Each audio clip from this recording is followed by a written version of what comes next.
L'histoire de cette maison a commencé il y a plus de 25 ans, lorsque mon père a eu des petits-enfants et il cherchait un endroit ouvert pas très loin de Paris. Et il est tombé amoureux de cette maison. Pourquoi? Parce que l'immensité du domaine, le côté incroyable de ces arbres, je le cite, qui vous donne beaucoup d'humilité, dans le sens que voilà, il y a quelque chose de très grandiose, bien avant nous. Et moi, en fait, j'y ai mis mon histoire et ma patte il y a 2 ans, lorsque mes petites filles commençaient à grandir. Je voulais moi aussi partager des moments de famille précieux dans cet écrin, et je me suis dit pourquoi pas cette maison qui est la nôtre et dans laquelle il y a déjà eu des histoires de vie de notre famille.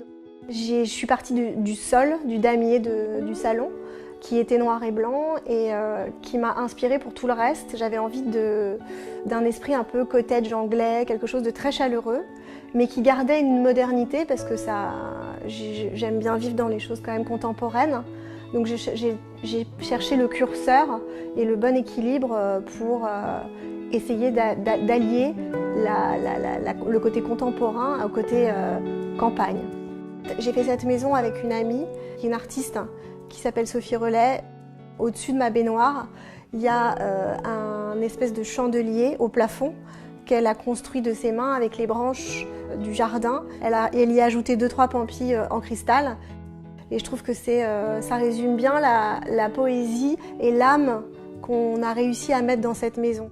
Ce que je trouve dans cette maison, que je ne trouve pas ailleurs, je dirais que c'est très certainement de prendre le temps de vivre des choses simples.